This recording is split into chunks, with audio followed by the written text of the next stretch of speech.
오늘날 우리 문화에서는 고통받는 것, 또 고난받는 것은 비정상적인 거다라고 생각을 합니다. 그래서 이런 문화에서 누구나 상처를 받는다는 것, 또 이렇게 아픔을 겪는다라는 것은 상당히 나쁜 일이다라는 거죠. 따라서 어떤 고통을 어떻게든 고통을 피하려고 하는데 어떻게 그 고통을 피할 것인가. 그래서 이렇게 저렇게도 해보고 안 되면 그러니까 수많은 방법들을 고통을 피하는 방법, 그죠? 그래서 진통제로부터 시작해가지고 또 심리적인 어떤 그런 안정요법, 뭐 이렇게 계속 수많은 그런 치료법들 중에 한 가지가 있는데 쇼핑 테라피라고 하는 게 있어요. 그러니까 이제 뭔가를 막 사는 거야. 우울할 때 나가서 막 사. 막 자기가 갖고 싶은 것도 사고 막 이런저런 거 사면서 기분 전환을 해서 그 우울증으로부터 벗어나는 것. 그것이 하나의 또한 치료법이다라고 생각을 하는 거죠. 그래서 많은 물건들을 삽니다. 돈 많은 사람들은 뭐 그냥 쇼핑하는 게 자신의 그 아픔, 고통을 치료하는 방법으로 그냥 계속해서 사는 거죠. 그런데 물건은 우리의 고통을 감해 줄 수 없습니다. 그 치료법이 진정한 치료가 되지 않죠. 문제는 뭐냐면 우리가 대중매체에서나 또 학교에서나 심지어 부모들까지라도 고통은 잘못된 거다. 고통은 무조건 비정상적인 거다. 라고 가르쳤기 때문에 고통받는 것을, 고통을 견디는 것을 아이들이 배우지 못하는 거예요. 그래서 어떻든 고통받는 것을 피하려고 하는 것이 이제 최선의 방책이다라고 생각을 하죠. 그러다 보니까 아이들이 굉장히 감정적으로 메말라집니다. 정서적으로도 강팍해지고. 그래서 이 마음이 메말라지고 굳어지게 되면 일어나는 현상이 뭐냐면 실제로 우리 삶에서 드러나는 수많은 고통들을 처리할 수 있는 법을 배우지 못해요. 그러니까 한번 잘 생각해 보세요.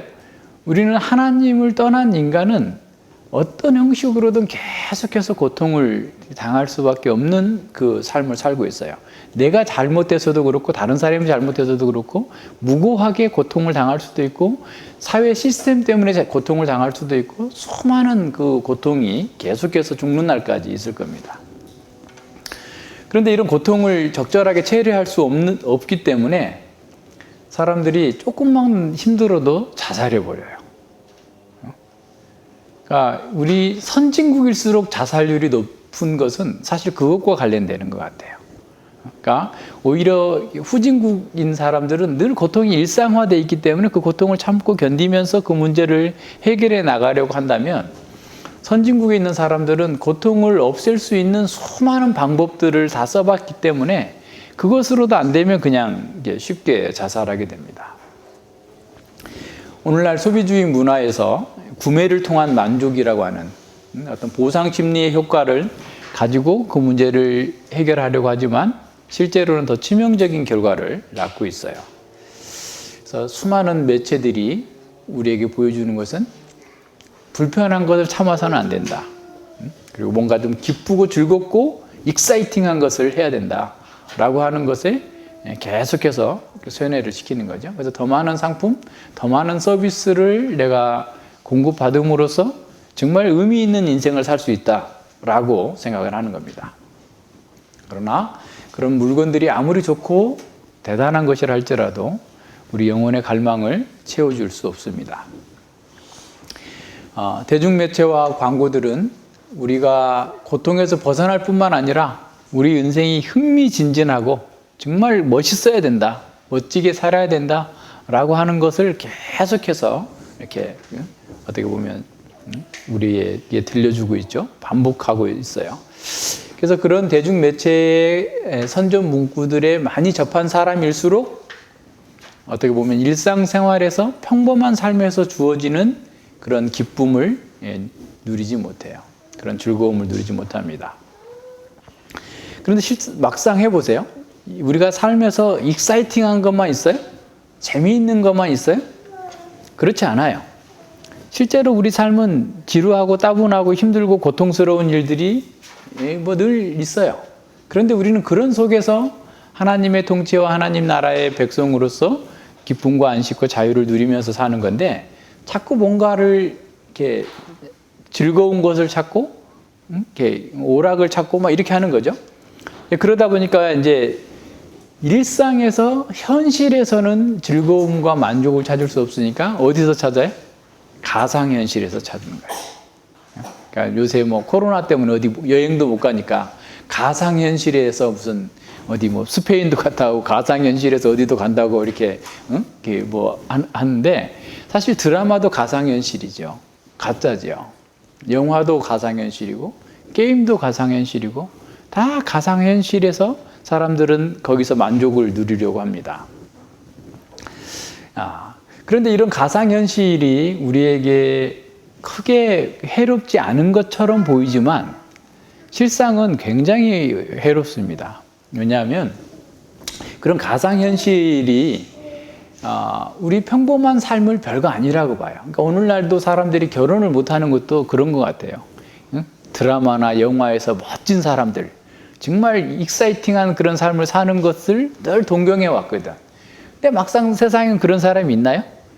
예전에 중국의 목회자들이 한국에 와가지고 이렇게 막 하는 얘기를 들었는데 뭐라고 하냐니까 한국 드라마 보면 다 예쁜 여자 남자들만 나오는데 보니까 뭐 예쁜 사람 별로 없네.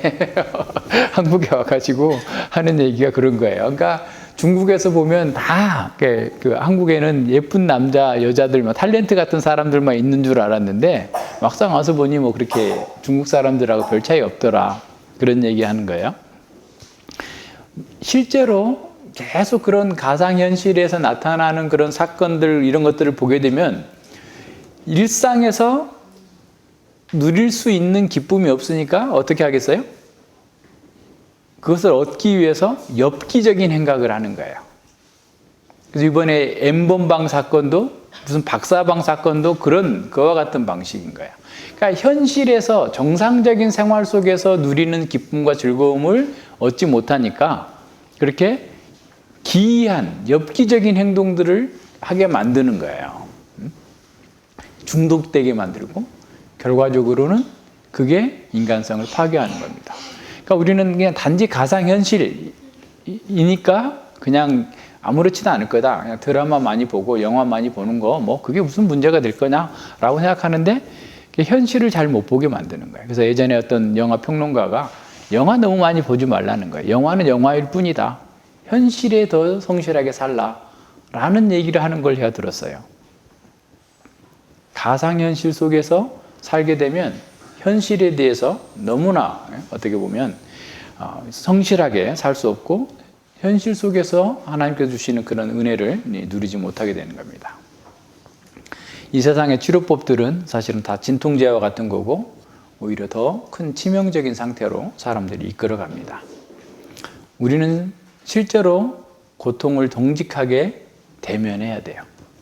우리 앞에 있는 고통이 왜 이런 고통이 있는지를 대면해야만 그 고통을 통해서 진정으로 기쁨으로 이어지는 다리를 건너갈 수가 있어요.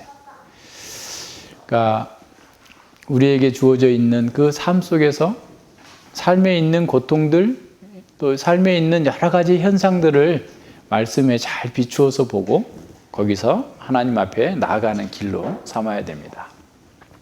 시편에 나오는 기도의 사람들은 고통 속에서 상처를 속에서 하나님께로 달려 들어가서 하나님 안에서 피난처를 삼고 하나님 안에서 진정한 기쁨, 진정한 삶의 만족을 찾게 되는 행복한 사람들입니다. 그래서 우리는 고통과 기쁨이 그리스도 안에서 하나로 연결되어 있다는 사실을 우리는 진정으로 이해할 때만 우리가 좌절에서도 벗어날 수 있고 삶의 그런 심각한 일들 속에서 번아웃, 탈진 상태에서 벗어날 수 있게 되는 겁니다. 이 시편 85편은 구원받은 신앙 공동체가 고통을 통해서 자신들의 망령된 행실과 헛된 세상으로부터 하나님의 생명, 하나님의 영광 가운데 나아가고 있는 것을 보게 됩니다. 따라서 우리는 이 시편 85편을 통해서 공동체와 또 신앙인이 겪는 그 고통 속에서 하나님께 나아가는 길을 보고 또 그 가운데에서 진정으로 부활의 생명을 우리가 다시 누릴 수 있는 그 길로 하나님께서 우리에게 인도해 주시길 바랍니다. 시편 85편은 이 네 개의 단락으로 이루어졌는데 메시지의 중심에 흐르고 있는 것은 언약적 신실함입니다. 언약 관계로 맺어진 하나님과 그 백성들 사이에서 축복과 징계가 병행되면서 그런 징계 가운데에서 하나님께 나아가고 하나님께 기도할 때 하나님께서 듣고 그 징계 안에서 그 고통 속에서 진정한 기쁨으로 나아가는 길을 우리에게 가르쳐 주고 있어요. 그래서 1절로 3절을 보면 1절로 3절은 과거의 기억입니다. 그러니까 하나님께서 베푸셨던 그 은혜를 기억하라라는 겁니다. 시인 하나님께서 이스라엘을 위해서 하신 일들을 묘사하면서 시작합니다.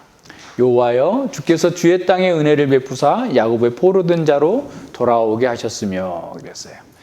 주의 땅은 주의 백성이라는 말이에요. 왜냐하면 그 뒤에 병행되어 있죠. 야곱의 포로된 자로 병행되어 있습니다. 그러니까 땅에 복 주시면 무슨 의미가 있겠어요? 그러니까 산물이나 많이 나오는 거죠. 그러니까 여기서 주의 땅은 주님의 백성들을 얘기하는 거죠.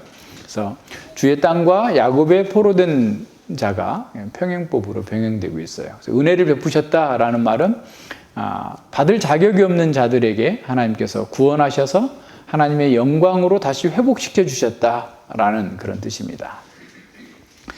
여기서 이제 야곱의 포로된 자를 돌아오게 하셨다라는 구절을 많은 학자들은 바벨론 포로에서 돌아온 것으로 너무 협소하게 해석을 합니다.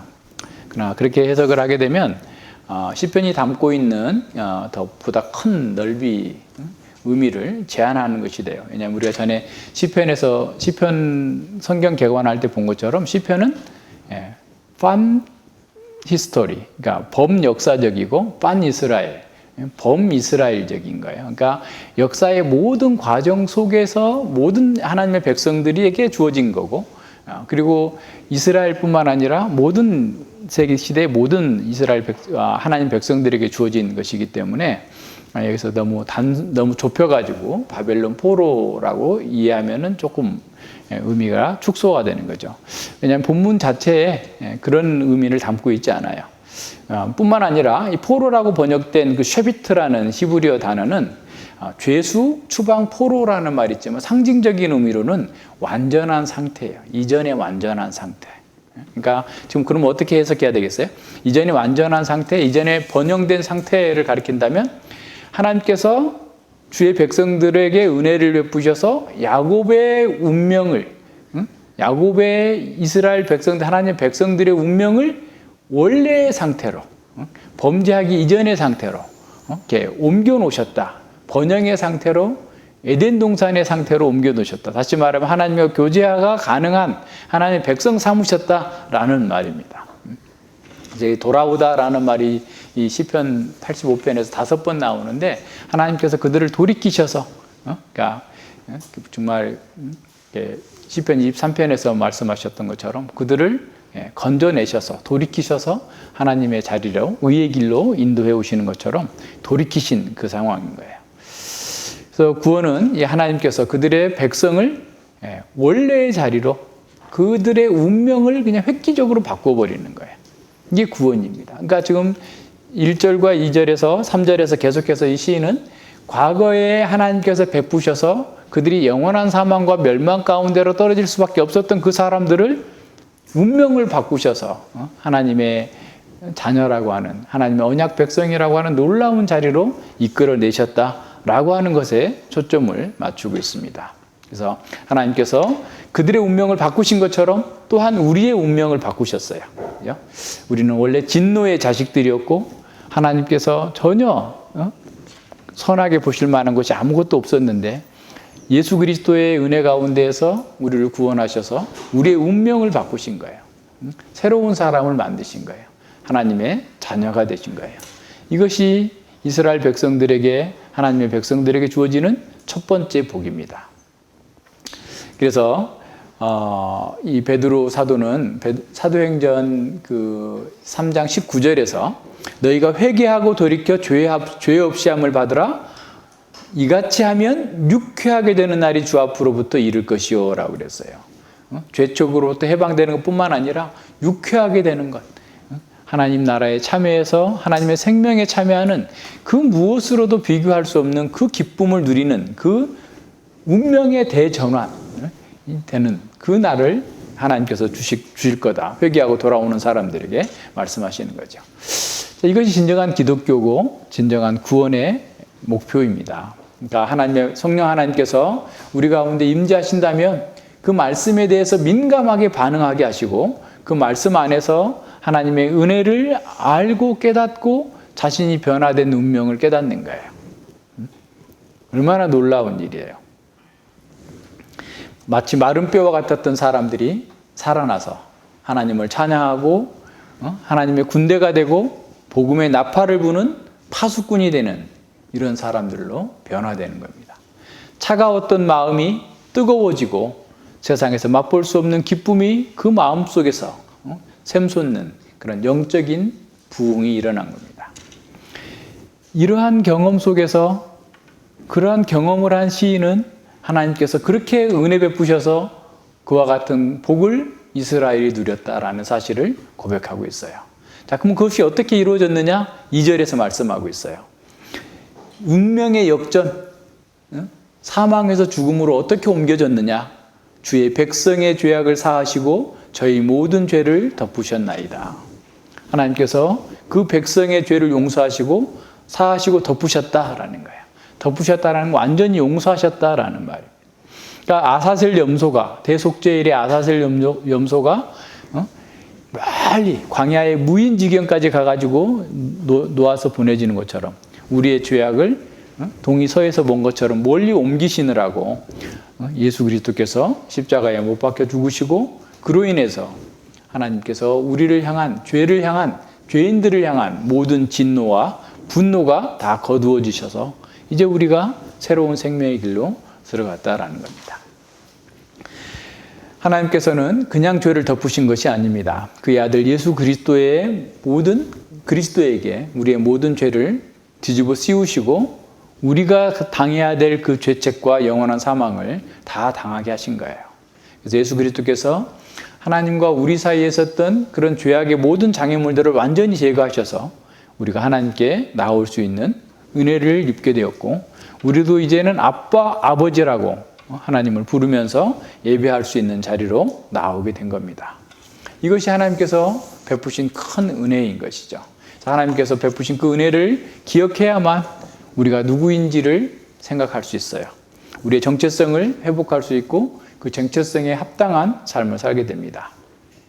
시인은 과거에 행했던 것처럼 지금도 그렇게 행해 주시기를 간구하고 있는 겁니다.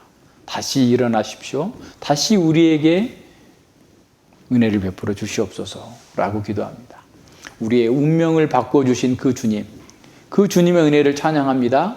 우리의 죄책과 우리의 영원한 사망을 옮기신 주님, 우리에게 임할 모든 진노와 우리에게 주어진 그 모든 분노를 그 아들의 십자가에 쏟으신 그 하나님, 이제 우리에게 그 영원한 기업을 회복해 주신 그 하나님, 그 은혜를 감사하고 찬양하오니 이제 또한 우리를 회복시켜 주시옵소서라고 기도합니다.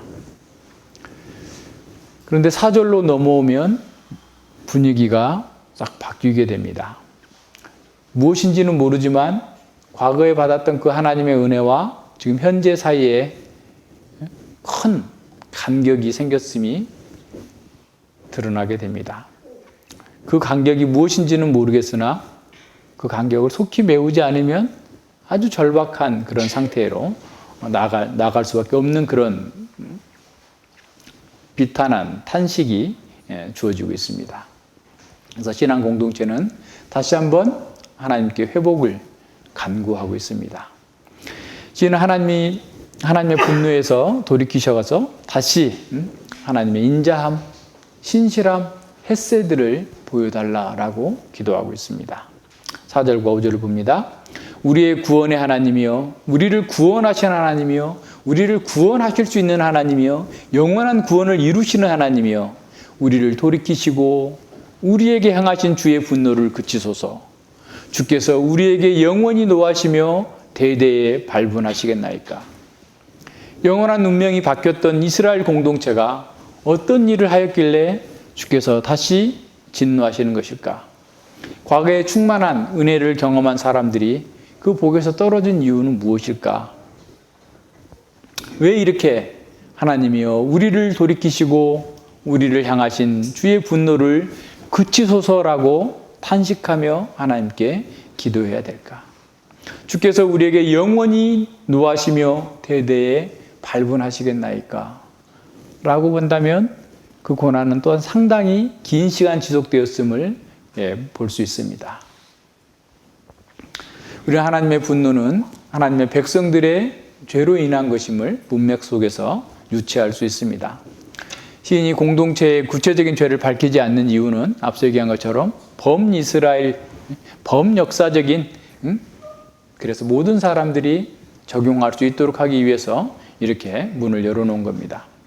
어느 시대든 하나님의 백성들이 자신의 정체성을 망각하고 다시 자기 만족과 세상을 탐할 때 하나님과의 교제가 분리되게 됩니다. 영적인 게으름과 영적인 무지 가운데 빠져서 안일하게 살게 되면 영적으로 병이 들게 됩니다. 그러면 하나님과 교제가 단절돼요. 하나님께서 그 얼굴을 가리우시기 때문에 우리 영혼에 있던 기쁨이 사라지게 됩니다. 하나님께서 우리의 죄악으로 인해 진노하실 때 하나님께서도 기뻐하실 수도 없고 우리 또한 기뻐할 수 없습니다. 우리가 비록 거듭났고 하늘 양식과 기쁨을 맛보았을지라도 영적으로 타락한 가운데에서는 하나님의 기쁨을 누릴 수 없습니다. 하나님의 진노 아래 있게 되는 거예요. 그렇게 되면 하나님의 하늘의 기쁨 대신에 세상에 대한 염려와 두려움에 사로잡히게 됩니다. 우리는 사사시대의 이스라엘 백성들이 가나안 사람들을 기웃거리면서 계속 가나안 사람들을 닮아가고 있는 것처럼 우리의 마음이 세상을 부러워하고 세상을 닮게 되면 첫 번째 오는 것이 배교의 반응입니다. 사사시대가 나선형 하강곡선을 그리면서 내려가는 것처럼 오늘 우리 개인적으로 우리 공동체도 하나님과의 교제가 멀어지게 되고 세상을 부러워하게 되면 계속해서 나선형 하강곡선을 그립니다. 처음에는 징계가 왔을 때 금방 기도합니다.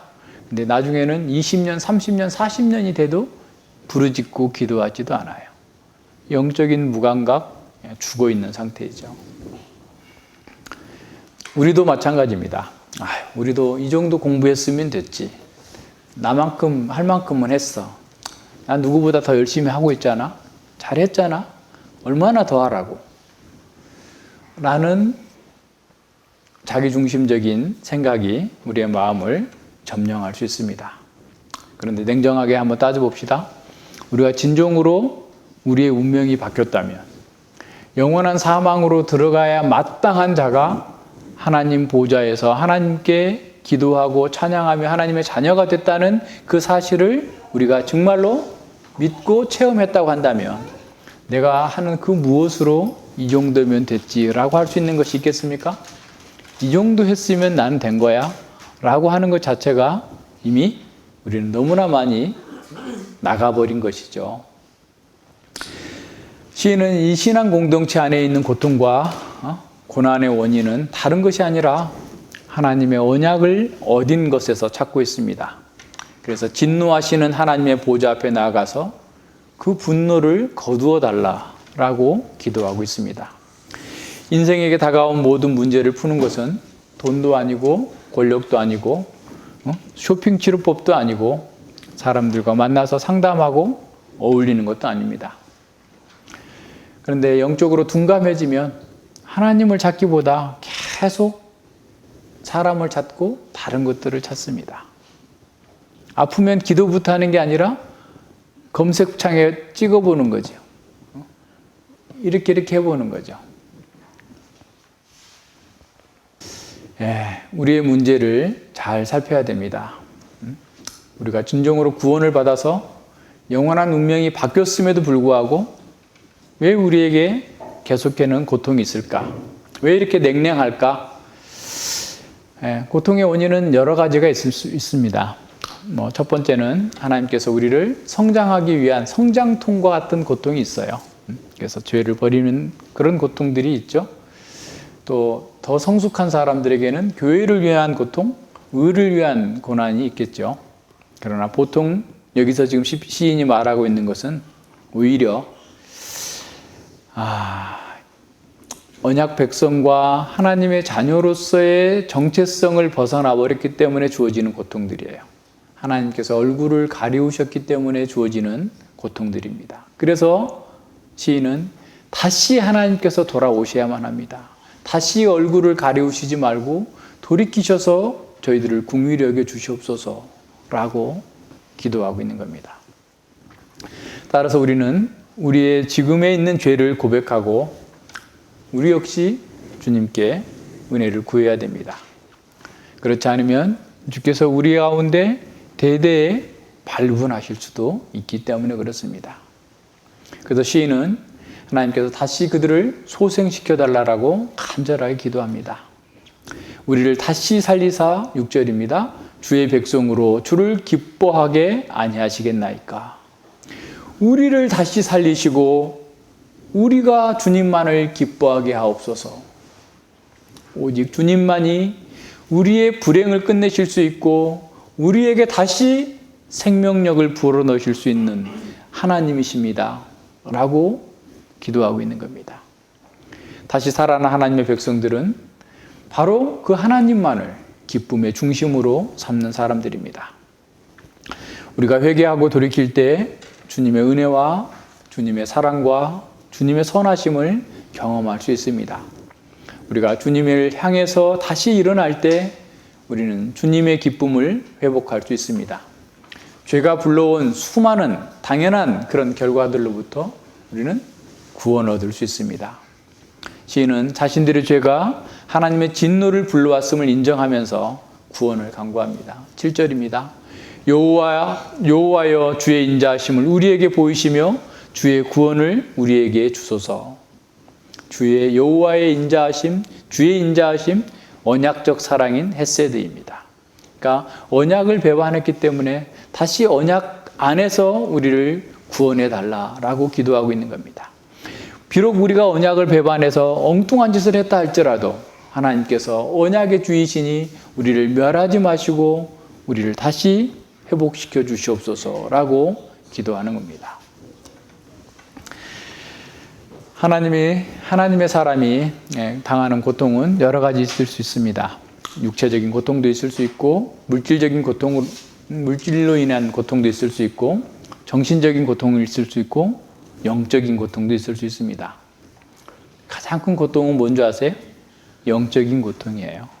우리 다리가 부러져도 수술하고 정말 다리 뼈 부러진 경험 해봤어요? 뼈 부러지면 엄청 아파요. 근데 그 뼈 부러진 것보다 더 고통스러운 것은 우리 영혼에 하나님의 말씀이 하나도 깨달아지지 않을 때, 보이는 것은 까만 것은 글자고 흰 것은 종이라고밖에 느껴지지 않을 때 우리 속에서 말할 수 없는 고통이 있어요. 영적인 고통이 사실은 가장 큰 고통입니다. 하나님께로부터 버림받은 것은 아닌가라고 느껴질 정도로 고통이 우리를 차고 넘칠 때 이런 상황에서 우리는 어떻게 해야 될까요? 자신을 낮춰야 됩니다. 이 시인처럼 사중의 기도를 해야 돼요.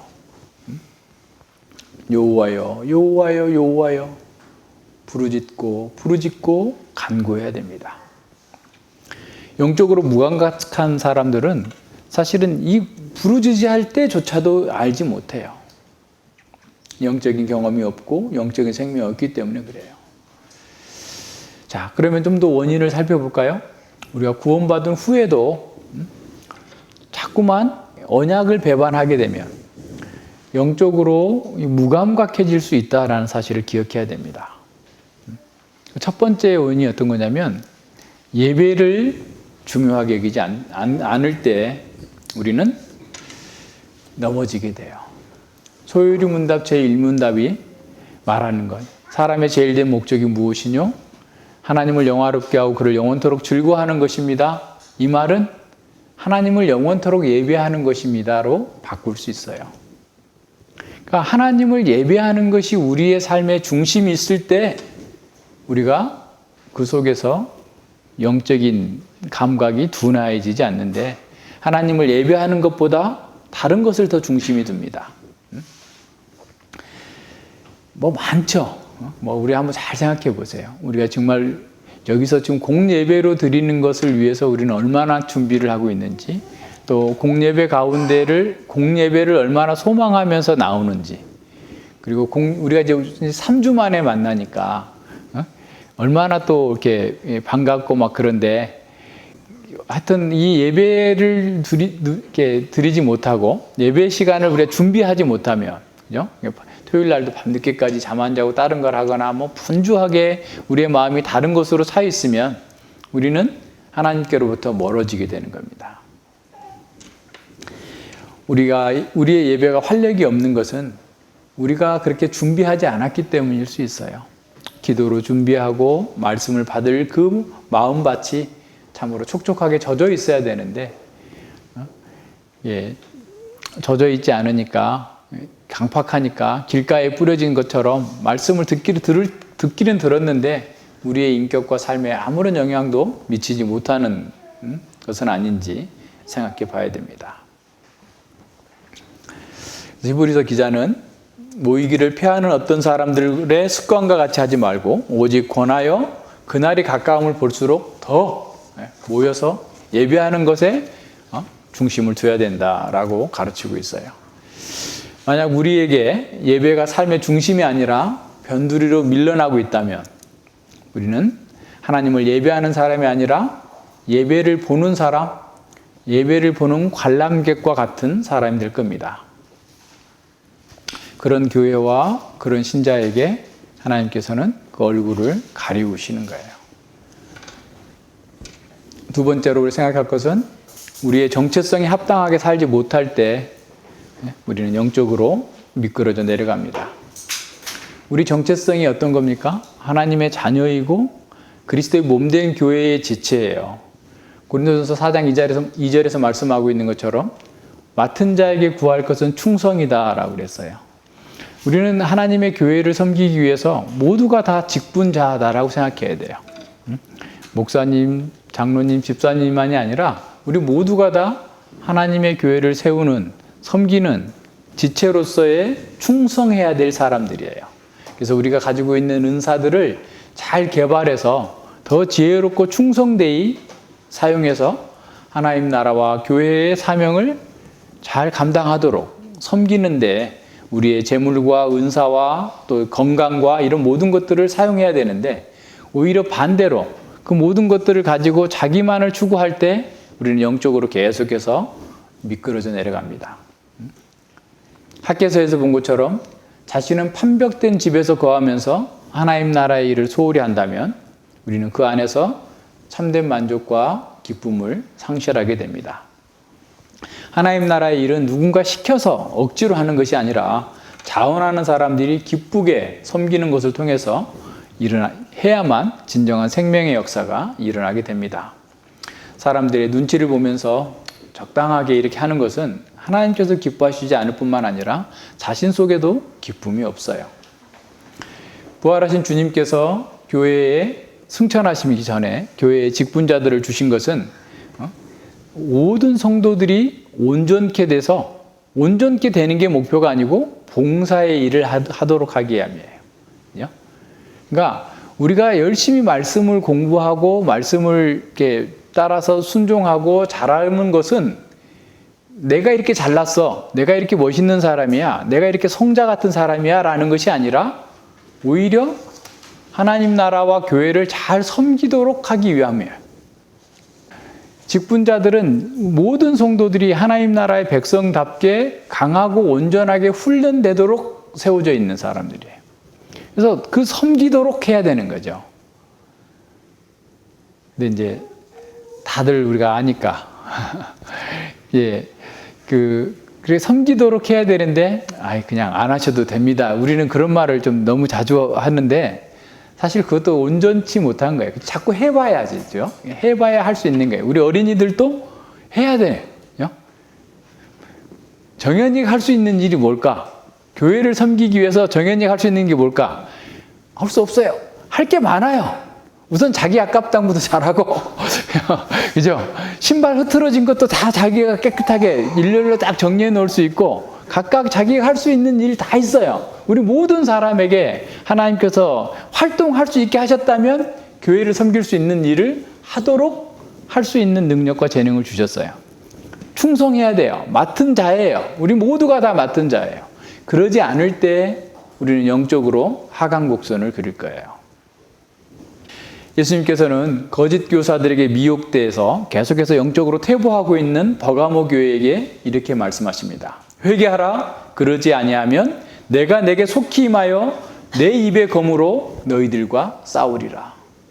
거짓 교사들은 어떻게 하겠어요? 인간의 정욕을 부추기는 거죠. 사람들이 원하는 것들을 자꾸 하도록 하고 마치 그것이 하나님의 뜻인 것처럼 교묘하게 공교한 말로 속이니까 거기에 넘어가는데 만약에 너희들이 그런 자리에서 회개해서 너희에게 맡은 바 그 사명을 감당하지 못한다면 내가 임해서 내 입의 검으로 주님의 입의 검으로 그들을 치시겠다라는 거예요. 얼마나 무서운 경고예요. 라오디게아 교회에게도 그렇게 말씀하시죠. 우리는 다 부유해서 부족한 것이 없다. 그냥 다 잘 살아. 그냥 뭐 집도 크고 뭐 먹는 것도 뭐 넘쳐나고 뭐 모든 게 다 잘 돌아가고 있는 것 같아. 그래서 자기들은 다 잘 되고 있다고 하는데 예수님 보실 때는 그들은 다 벌거벗은 사람들이에요. 눈이 먼 자들이에요. 그래서 그들에게도 열심을 내라 회개하라 라고 말씀하십니다. 세상의 것으로 만족하려는 우리의 그 습성은 사실은 세상의 것 최고를 가지고 있다 할지라도 그걸 다 치장하고 있다 할지라도 벌거벗은 임금님처럼 우리의 수치를 드러내는 것이라는 사실을 기억해야 됩니다. 열심을 품고 주를 섬기도록 하나님께서 우리를 부르셨고 그것이 우리 정체성에 맞는 첫 번째 사명임에도 불구하고 우리는 다 그냥 무기력해져 있어요.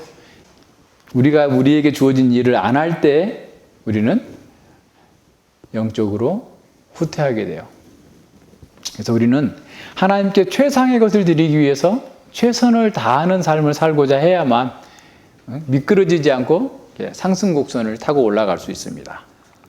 세 번째, 우리 생활 속에서 거룩하지 못한 죄들, 습관으로 달라붙어 있는 그 죄들을 떨어내지 못할 때 우리는 자꾸 영적으로 침체되고 미끄러지게 돼요. 우리 요즘 뇌위기 있잖아요. 뇌위기 보면서 요즘 더 많이 생각나는 게 성소에서 거룩한 그 성소의 거룩함이 우리의 가정으로 우리의 사회로 이렇게 퍼져가야 된다는 거예요. 근데 그 가정의 첫 번째 정결 규례가 어떤 거냐면 먹는 거예요. 먹는 거. 정결 규례입니다. 정결 규례, 다시 말하면 밥상머리서부터 자녀들한테 우리는 다른 사람이야. 저 가나안 사람들과 이 세상 사람들과 다른 사람이야. 우리는 왜 이건 먹어야 되고 이건 먹지 않아야 되는 줄 알아? 우리 하나님의 백성이기 때문에 그런 거야. 그러니까 우리의 삶의 현장 속에서 거룩해야 된다라는 사실을 훈련하는 거예요. 먹고 마시는 것을 통해서, 옷을 입는 것을 통해서, 우리 내면에 있는 것을 통해서 우리가 매일매일 우리의 일상의 삶에서 거룩해야 된다라는 사실을 훈련하고 절제하고 하나님의 백성답게 사는 그 정체성을 따라서 살도록 가르치시는 거예요. 그래서 밥 먹는 것에서부터 하나님의 명령에 순종하느냐, 밥 먹는 것에서부터 절제하고 있느냐, 옷 입는 것에서부터 하나님의 말씀을 따르고 있느냐, 우리의 일상의 생활 모든 것 속에서 하나님의 백성답게 그 정체성을 따라 살고 있는가, 살도록 훈련하는 거예요. 얼마나 놀라운 일입니까? 그렇게 해야만, 그러니까 사실은 가정에서 먹는 것부터 해야만 사실은 제대로 되는 거죠. 따지고 보면.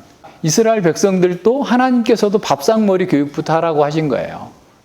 밥상머리 교육이 중요해요. 아주 작은 것 같지만 어떻게 해야 할 건가에 대해서 우리는 훈련해야 됩니다. 우리 아이들에게. 가장 기본되는 것부터 해야 되는 거죠. 우리가 예수님을 믿었기 때문에 음식 규례는 폐지됐다 할지라도 음식 규례가 담고 있는 신학적 의미는 여전히 변하지 않고 그대로 있어요. 그래서 베드로 사도는 뭐라고 말합니까? 오직 너희를 부르신 거룩한 자처럼 너희도 모든 행실에 거룩한 자가 되라. 모든 행실에 먹고 마시는 것에서도 절제하고 거룩하게 살고 입는 것에서도 절제하고 깨끗하고 순결하게 하고 모든 말과 행동 속에서도 망령된 말, 망령된 행실 다 버리고 모든 면에서 거룩한 자가 되라. 성도로서의 정체성에 맞게 살라라는 겁니다. 그러지 못할 때 하나님의 진노가 쌓인다고 생각하세요.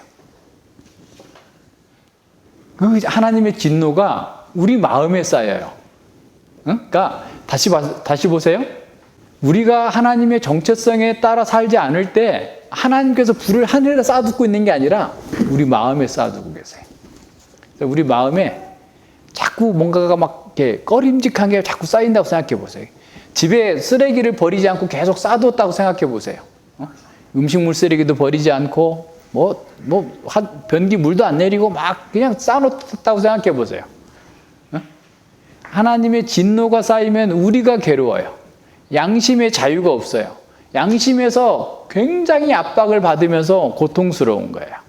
하나님의 백성들이 주어지는 첫 번째 징계가 양심의 자유를 거두어 가시는 거예요. 고통스럽게 하시는 거예요. 하나님의 말씀을 우리가 어기고 하나님의 백성다운 정체성을 따라 살지 않게 되면 우리 속에 양심에 자꾸 열이 쌓입니다. 열이 쌓여가지고 잠도 못 자고 괜히 막 화가 나는 거야. 그냥 화낼 일도 아닌데 그냥 푹푹 화가 나는 거야. 이런 방식으로 하나님께서 우리를 징계하시는 거예요. 그럴 때 어떻게 하겠어요? 기도하는 거예요. 주여 다시 저를 돌이키사 주의 생명으로 주님을 기뻐하게 하여 주시옵소서. 이 시인이 지금 우리에게 가르쳐 주는 거예요. 이 사중의 기도를 통해서 우리 속에 있는 이 죄악들을 던져내셔서 다시 하나님의 생명으로, 다시 하나님으로 기뻐하게 하여 주시옵소서 라고 기도하고 회개하는 거예요. 시편 기자는 자신과 이 공동체의 죄들을 회개하면서 주여 다시 우리를 일깨우시고 다시 우리에게 생명의 부흥을 이루어 주시옵소서. 여호와여 우리가 주님만을 기뻐하게 하옵시고 주님으로 인하여서 즐거워하게 하여 주시옵소서. 주님의 기쁨을 거두어 가시는 것이 저에겐 가장 큰 고통이고 징계입니다 라고 고백하면서 이 죄의 짐을 돌이켜 주시옵소서 라고 기도하고 있는 겁니다. 8절은 조금 이제 갑자기 또 분위기가 바뀌어요. 그래서 이거를 학자들에 따라서 이렇게 저렇게 설명을 하는데 가장 합당한 것은 제의적인 문맥이라고 보시면 더 분명합니다. 그러니까 지금 보세요. 우리가 이제 그 제사를 드리고 나면 이스라엘 백성들이 이제 단에서 제사를 드리고 예를 들어서 대속죄일이라고 한다면 단에서 제사를 드리고 그 피를 가지고 제사장이 이제 그 지성소까지 가서 뿌리고 나오잖아요. 그랬을 때 제사장이나 백성들의 죄가 온전하게 사함을 받지 못하면 그거 죽어요. 그죠? 제사장이 죽는데 그 상황에서 이제 제사장이 제사를 이 백성들이 지금 그 향로에 불을 피울 때 백성들이 또는 시인이 이렇게 기도를 했다고 치면 제사장이 이제 다시 나와서 이제 설교를 하는 거예요. 하나님의 신탁이 주어지는 겁니다. 그래서 그 신탁을 듣겠다고 기다리고 있는 게 제사장이 들어가서 지금 조마조마할 거 아니에요. 밖에서는 정말 우리의 죄가 다 사함을 받았을까? 하나님께서 우리의 죄를 용서해 주셨을까? 하나님께서 어떻게 응답하실까라고 기대하면서 기다리면서 시인이 내가 하나님 여호와의 하실 말씀을 들으리니 하면서 사실은 여기에 셀라가 들어가야 돼요. 여기에 잠시 휴지가 들어가야 되는 거죠. 내가 하나님께서 어떻게 하실지, 내가 이런 기도에 하나님께서 어떻게 응답하실지 난 기다리겠습니다 라는 그런 표현이죠. 사중적인 간구 뒤에 하나님의 응답, 하나님께서 어떻게 응답하실지를 기다리겠다라는 거예요. 어디서 많이 봤죠? 하박국 선지자가 하나님께 대해서 막 불평하면서 하나님 이럴 수 있습니까? 저럴 수 있습니까? 이스라엘 백성이 아무리 잘못됐다 할지라도 이스라엘보다 더 나쁜 사람들을, 바벨론 사람들을 데려다가 이스라엘을 징계한다라는 게 말이 됩니까? 라고 하면서 하나님께 막 이렇게 기도하고 난 후에 내가 막루해서 하나님께서 어떻게 응답하시는지 들으리라, 기다리겠다라고 하는 것처럼 이 시인도 지금 자신의 기도에 하나님께서 어떻게 응답하실지를 지금 기다리겠다라는 거예요. 그러면서 이제 하나님께서 신탁이 주어집니다. 제사장 또는 선지자가 가져온 그 말씀이에요. 대저 그 백성 그 성도에게 화평을 말씀할 것이라. 두 가지 말씀하죠. 두 번째는 저희는 다시 망령된 대로 돌아가지 말지로다 그랬어요. 첫 번째 신탁은 샬롬, 평강, 화평을 얘기하는 거고, 두 번째 신탁은 다시는 망령된 대로 돌아가지 말라라는 겁니다.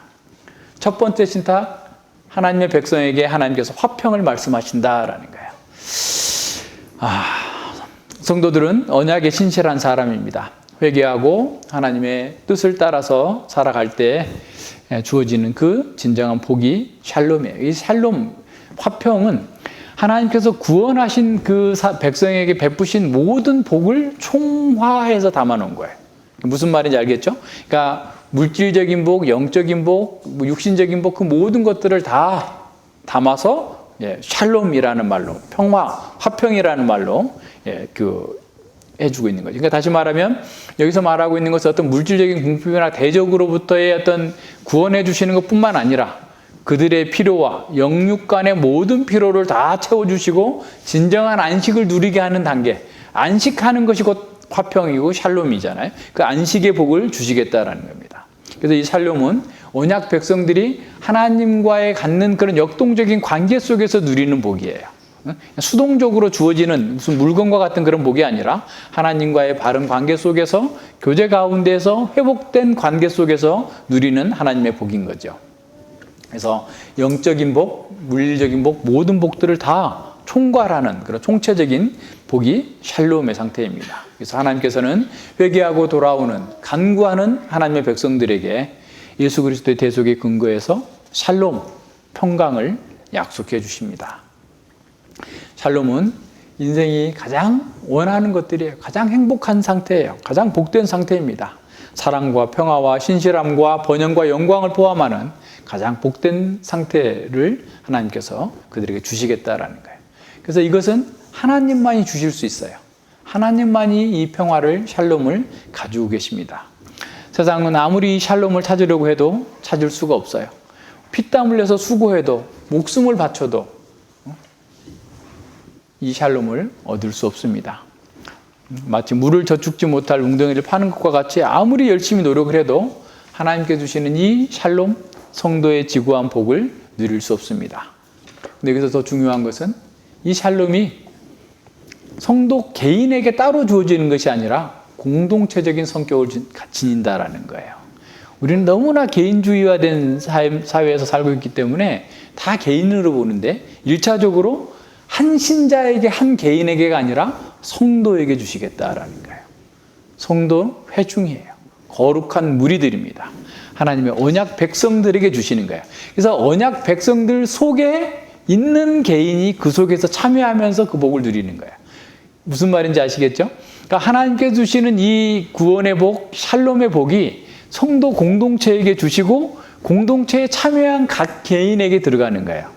하나님의 백성 공동체 밖에 있으면서 하나님 저에게도 샬롬의 복을 주세요 라고 하면 하나님께서 백성 공동체에 가라 라고 하실 거예요. 그래서 이사야 11장에서도 보면 메시아의 나라에 복이 주어졌을 때 모든 사람들, 그냥 뭐 있는 사람 없는 사람 가난한 자, 부자 모든 사람에게 그 공동체 속에 속한 사람들에게 복을 주시겠다라고 말씀한 겁니다. 이것은 레위기에서 레위기 26장에 보면 이제 그 축복과 저주가 나오잖아요. 근데 이 축복에 관한 내용들이에요. 정말 너희가 나를 사랑하고 내 계명을 지킨다면 들어가 나가도 복을 받고 모든 면에서 다 복을 받을 것이다 라고 했던 그 내용들이 바로 이 샬롬에 다 포함되어 있는 겁니다. 하나님 나라의 복이에요. 그래서 이 하나님 나라의 복은 어떤 결핍과 두려움이나 그런 부족함이 없이 진정한 평화와 안식을 누리는 그런 복인 거죠. 그래서 그 성도들에게 하나님을 경외하는 자들에게 주시겠다고 약속하시는 거예요. 그래서 우리가 회개하고 돌이키면 하나님께서 이렇게 복을 주시겠다라고 약속하신 거예요. 두 번째 신탁은 그래서 저희는 또 여기도 공동체입니다. 다시는 망령된 대로 돌아가지 말지어다 라고 경고하는 두 번째 신탁입니다. 망령된 대라는 말은 어리석은 대라는 말, 어리석은 대로 돌아가지 마라 라는 말이죠. 그러니까 죄를 짓는 대로, 우상 숭배하는 대로, 언약을 배반하는 대로 하나님이 아니라 자신이 주인이라고 생각하는 그런 망령된 대로 돌아가지 말라라는 거예요. 예배보다 세상을 더 중요하게 여기는 대로 돌아가지 말라라는 거예요. 자아와 세상을 진멸하지 아니하고 자아를 위해서 사는 그런 삶의 망령된 대로 돌아가지 말라라는 거예요. 말씀을 듣기만 하고 행하지 않는 그런 망령된 대로 들어가지 말라라는 거예요. 언약을 버리고 다시 언약적 저주 가운데로 들어가지 말라라는 겁니다. 하나님을 떠나서 어리석은 가운데로 들어가지 말라라고 말씀하시는 거예요. 공동체를 대표하는 시인은 지금까지 4번씩이나 하나님께 돌아오소서라고 돌아오게 하소서라고 기도했는데 이제는 이스라엘 백성들이 죄 가운데로 망령된 대로 돌아가지 말도록 슈브라는 말을 사용하고 있는데 같은 단어예요. 돌아가지 말도록 하나님께서 명령해 주셨다라는 것, 신탁으로 주셨다는 사실을 다시 한번 강조해서 우리에게 가르쳐 주고 있습니다. 9절에서는 그 하나님의 샬롬, 하나님의 축복, 그 임재가 아주 아름답게 묘사되고 있어요. 진실로 그의 구원이 그를 경외하는 자에게 가까우니 이의 영광이 우리 땅에 거하리로다 그랬어요. 하나님의 영광, 하나님의 임재가 하나님의 백성들 속에 거할 것이다 라는 겁니다. 하나님의 임재와 구원에서 하나님의 영광이 나타납니다. 그래서 하나님의 영광을 아는 사람들은 다 모든 면에서 하나님을 기뻐하고 즐거워하면서 자신 또한 하나님의 영광으로 변화되는 것을 보게 됩니다. 하나님의 언약 백성 가운데서 하나님께서 함께 하실 때 그 영광으로 함께 하시고 그 모든 것들이 하나님의 질서 안에서 온전케 회복되어질 것을 보여주고 있어요.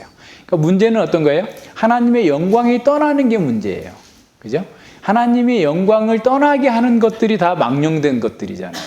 그러니까 너희들은 지금 하나님과 함께 있는 자들이니 다시는 망령된 행동을 하지 말아서 하나님의 영광이 떠나지 않게 하라. 너희들이 하나님의 말씀 안에서 언약적 신실함을 지키면 하나님의 영광이 너희와 함께 있을 거다. 그래서 너희는 계속해서 샬롬의 축복을 누리게 될 것이다 라고 말씀하고 있는 겁니다. 하나님께서 우리 안에 계셔서 우리의 모든 대적들을 치시고 우리 안에 진정한 샬롬, 평강을 주실 것입니다. 그 영광이 우리 교회 안에 있고 우리의 삶 가운데 있습니다. 우리는 그 무엇도 두려워해서는 안 되고 하나님의 은혜를 더 소중하게 생각하면서 다시 망령된 대로 가지 않도록 우리 자신을 늘 지켜나가야 되겠습니다. 그래서 하나님의 말씀이 계속해서 하나님의 능력이, 하나님의 샬롬이 우리 가운데 있으려면 하나님의 영광을 열망하면서 망령된 모든 행실, 어리석은 행실들을 제거해 나가야 되겠죠. 10절과 13절은 하나님의 샬롬이 어떻게 아름답게 주어지고 있는가를 하나의 그림처럼 보여주고 있어요. 하나의 영상으로 보여주고 있어요. 그러니까 회복된 이스라엘 공동체 속에서 하나님께서 주시는 그 축복이 어떻게 나타나는지 그것을 마치 어떤 하나님의 성품을 인격화시키면서 하나님 백성들이 그 속에서 어떤 복을 누릴 것인지를 보여주고 있습니다. 궁율과 진리가 같이 만나고 의와 화평이 서로 입맞추며 진리는 땅에서 솟아나고 의는 하늘에서 화감하도다. 여호와께서 좋은 것을 주시리니 우리 땅이 그 산물을 내리로다. 의가 주의 앞에 앞서 행하며 주의 종족으로 길을 삼으리로다 그랬어요. 10절에서 보면 궁율과 진리가 같이 만나고 의와 화평이 서로 입맞추었다라고 선언합니다. 그래서 궁율이란 말은 앞서 7절에서 말했던 인자하심입니다. 헤세드예요, 헤세드. 그러니까 언약의 왕께서 자기 백성에게 보이시는 신실함을, 또 신실한 사랑을 헤세드라고 하는 거죠.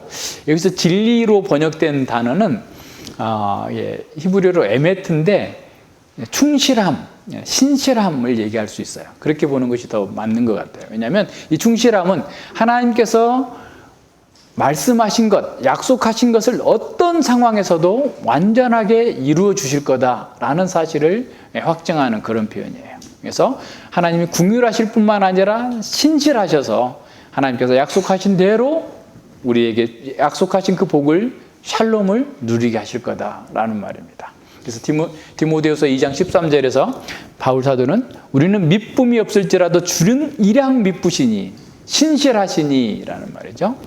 자기를 부인하실 수 없다라는 거예요. 그래서 하나님의 궁휼과 하나님의 미쁘심, 하나님의 충실하심이 백성들에게 평강을 누리도록 계속해서 일하실 것을 우리에게 보여주고 있는 거예요.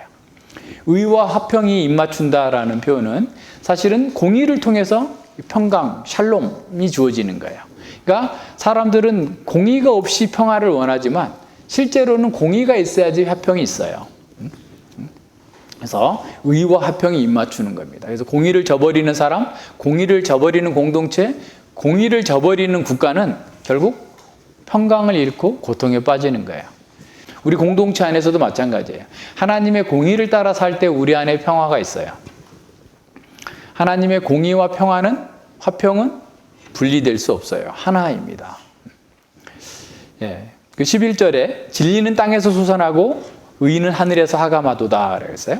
여기서 진리도 역시 에메트, 여기서 동일한 단어인데 그래서 충실함으로 번역하는 게 나아요. 그러면 이 말은 어떤 거냐면 의가 하늘에서 쏟아져 내려와요.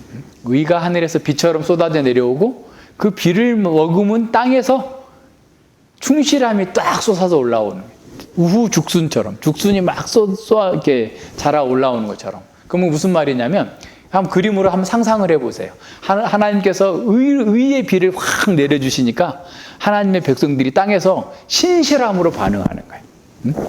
그래서 언약의 관계가 너무 행복하고 즐겁고 복된 관계로 나가고 있는 모습을 보여줍니다. 하나님께서 의의 비를 뿌려주시고 그 비를 머금은 하나님의 백성들이 그 의를 따라 살 때 그 속에서 신실하게 하나님께 반응하고 언약 관계 속에서 누리고 있는 그 복을 누리고 있는 그런 영상으로 우리에게 보여주고 있는 겁니다.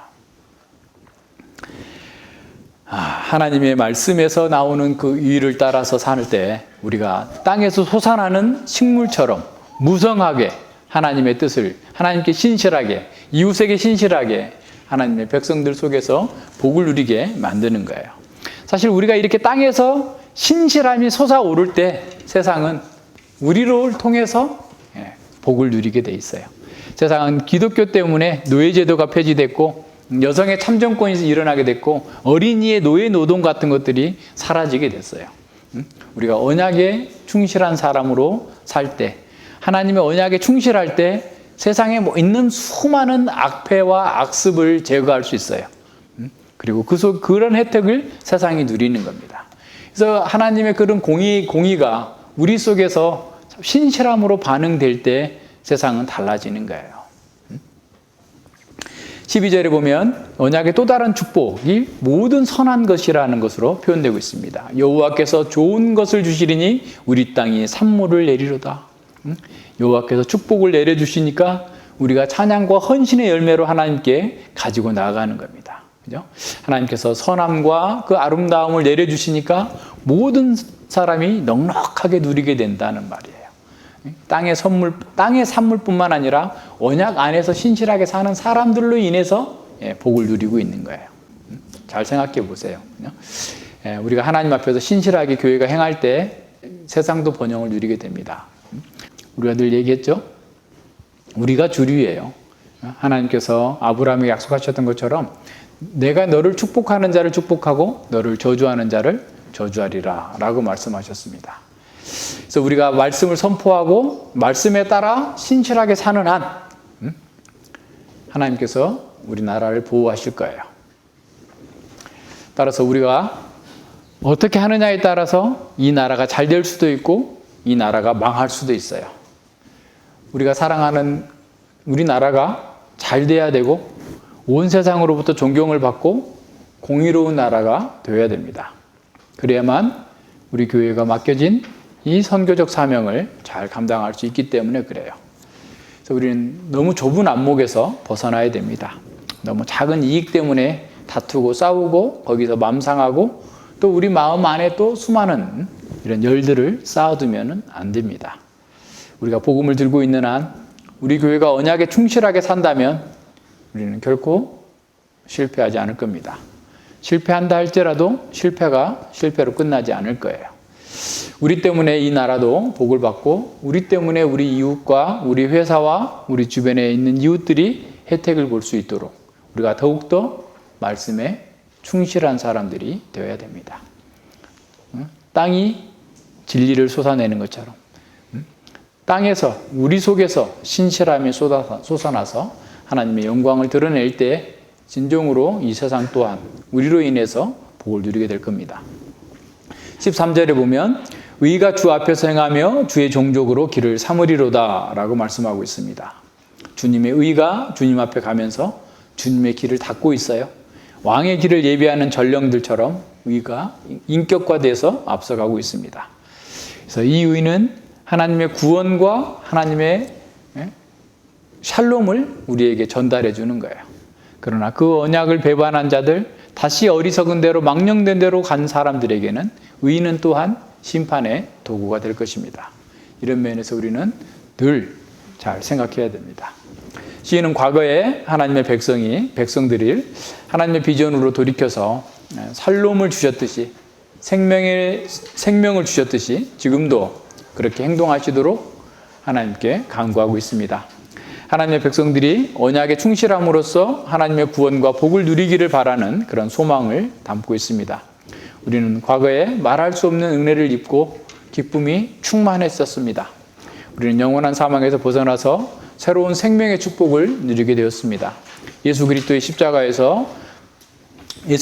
십자가에서 죽으심으로 말미암아서 우리 위에 덮인 영원한 저주와 심판을 하나님의 분노를 다 짊어지시고 죽으셨습니다. 그 은혜를 통해서 우리가 죄사함을 받았고 영원한 죄책에서 용서를 받고 새 생명을 얻었습니다. 우리가 그런 은혜를 입었을 때 우리는 이제 나는 덤으로 삽니다. 이미 죽은 자인데 남은 생에는 이제 하나님께서 주신 생명이니 주님을 위해서 살겠습니다 라고 고백했었죠. 그런데 시간이 지나면서 우리 마음에 자꾸 허탄한 것들이 들어오게 망령된 것들을 마음에 담음으로써 세상을 탐하고 세상을 부러워하면서 하나님의 언약 백성 자리로부터 벗어나기 시작하면서 평안과 안식을 상실하게 됩니다. 이런 언약적 징계입니다. 그 자체로서 징계예요. 그래서 이 시대의 교회와 성도들이 주님께서 주신 그 은혜를 잊어버리고 다시 자기 충족적인 삶을 살 때 하나님께서 징계하십니다. 주님의 뜻을 이루는 것이 아니라 자기 뜻을 이루려고 하고 자기를 위한 삶만을 최고로 두고 있는 이런 시대에 많은 사람들이 다 망령된 대로 몰려가고 있습니다. 하나님보다 재물을 사랑하고 하나님의 뜻이 아니라 자기 뜻을 성취하려고 하고 있고 섬김과 순교적 삶보다 다른 사람을 지배하고 또 권력을 더 높이 평가하고 힘을 높이 평가하는 삶을 살고 있습니다. 정파적 이데올로기를 성경보다 앞세우고 하나님의 공의와 하나님의 사랑보다도 자신의 진영의 사람들을 더 중시하면서 살고 있습니다. 어쩌면 코로나19는 바로 이런 교회를 향한 하나님의 진노일 수 있습니다. 우리 역시 이러한 죄악에서 자유로운지 한번 생각해 봐야 됩니다. 만약 우리도 그렇지 못하다면 여기 있는 사중의 간구로, 사개의 간구로 회개하면서 하나님께 은혜를 구해야 됩니다. 우리의 구원의 하나님이여 우리를 돌이키시고 우리에게 향하신 주의 분노를 그치소서. 주께서 우리에게 영원히 노하시며 대대에 발분하시겠나이까? 우리를 다시 살리사 주의 백성으로 주를 기뻐하게 아니하시겠나이까. 여호와여, 주의 인자하심을 우리에게 보이시며 주의 구원을 우리에게 주소서. 우리에게 하나님의 생명이 있다면 이런 상황에서 간절히 기도할 것입니다. 주의 과거에 우리와 우리 선조들에게 은혜를 주셨던 것처럼 오늘 우리에게도 다시 부흥을 주시옵소서. 우리의 마음 자리에 자리 잡은 교만과 죄악을 버리게 하옵소서. 이제 우리에게 다시 돌아오셔서 우리가 세상이 아니라 주님만을 기뻐하게 하시옵소서. 주여, 우리를 다시 살리셔서 주님의 일에 매진하게 하옵소서라고 기도해야 됩니다. 하나님께서 우리를 다시 살리실 때 우리 각자와 교회가 생명력이 넘치는 교회가 될 것입니다. 우리 조국의 교회가 온 세상의 교회들이 활력이 넘치고 충만하게 되고 기쁨으로 복음을 전하게 될 것입니다. 진정한 기쁨과 안식을 누리면서 주님께서 주시는 일을 하려고 열심을 낼 것입니다. 지금 우리가 회개하고 주여 돌아오시라고 기도해야 됩니다. 하나님께서는 솔로몬에게 이렇게 약속하셨습니다. 내 이름으로 일컫는 내 백성이 그 악한 길에서 떠나 스스로 겸비하고 기도하여 내 얼굴을 구하면 내가 하늘에서 듣고 그 죄를 사하고 그 땅을 고칠지라. 하나님은 우리가 교만하게 되고 어리석고 망령된 것들의 마음을 빼앗겨서 스스로 죄에 팔릴 것을 아셨습니다. 그래서 그런 상황에서라도 하나님께로 돌아와서 간절히 기도하면 용서하시고 새 생명을 주시겠다고 이렇게 약속해 주셨습니다. 우리의 마음이 얼어붙어 있습니까? 세상의 염려와 두려움 때문에 두려움이라고 하는 그런 가시덤불이 우리 마음 가운데 가득 차 있으므로 고통당하고 있습니까? 영적인 게으름과 나태함 때문에 영적인 수면 상태에 빠져들어 있지는 않습니까? 이런 영적 상태에서 진정으로 생명이 있는 사람은 고통을 느낄 것입니다. 하나님의 생명이 있는 사람은 어둠과 추위 속에 있을 때 물 없는 광야와 같은 황량한 곳을 배회할 때 큰 고통을 느끼게 됩니다. 구원의 은혜를 입은 사람들도 이 세상의 죄악을 떨쳐버리지 못해서 점점 더 세상에 잠식될 수 있습니다. 그럴 때 주님께서 얼굴을 가리시기 때문에 고통을 겪습니다. 바로 그 고통은 우리에게 위험하다는 신호입니다. 영적인 고통, 육체적인 고통, 물질적인 고통, 사람과의 관계에서 주어지는 모든 고통이 다 우리로 하여금 샬롬을 누리기 위해서 망령된 데서 돌이키라라고 하는 신호일 수 있습니다. 만약 우리가 그런 고통을 겪고 있다면 스스로 겸비케 되어서 하나님께 부르짖어야만 합니다. 고통 속에서 하나님이 아닌 것을 붙잡는 것은 더 큰 고통을 당하게 될 것입니다.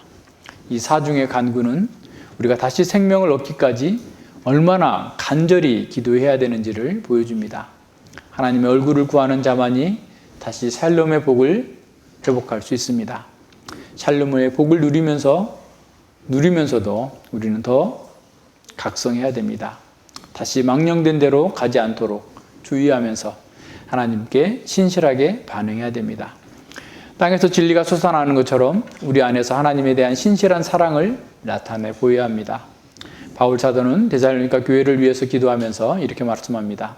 주께서 너희 마음을 인도하여 하나님의 사랑과 그리스도의 인내에 들어가게 하시기를 원하노라 그랬어요. 우리의 마음을 인도하여서 하나님의 사랑과 그리스도의 인내에 들어가게 하시기를 원하노라. 우리도 시편 85편을 따라서 이렇게 기도합시다. 주여, 우리의 영혼을 새롭게 하여 주시옵소서. 우리를 다시 살게 하여 주시옵소서. 우리 예림개혁교회가 새롭게 되어서 오직 하나님의 영광이 우리 가운데 충만하게 임재하여서 우리가 오직 하나님만을 기뻐하게 하옵소서.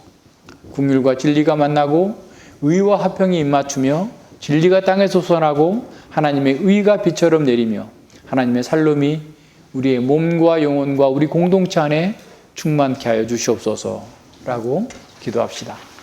기도합니다. 하나님 아버지, 감사를 드립니다. 우리가 이 시대에 하나님의 징계를 통해서 우리가 무엇을 알아야 되고 깨달아야 되고 돌이켜야 되는지를 다시 한번 상고케 하여 주시니 감사를 드립니다. 아버지 하나님, 우리가 이런 고통을 겪고 있으면서도 부르짖지 않는 상태까지 떨어져 있는 무감각한 상태로 떨어져 있는 것은 아닌지 심히 두렵습니다.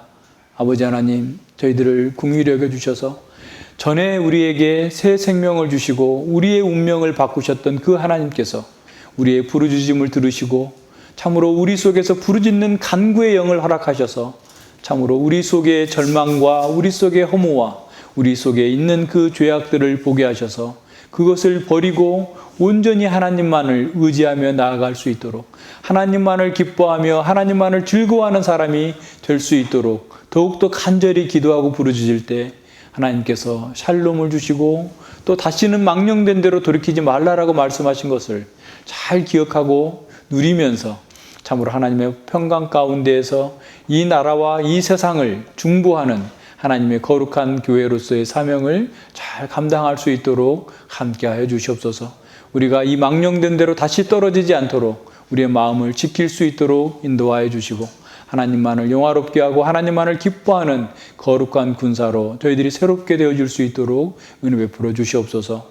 감사드리며 예수님 이름으로 기도드리옵나이다. 아멘.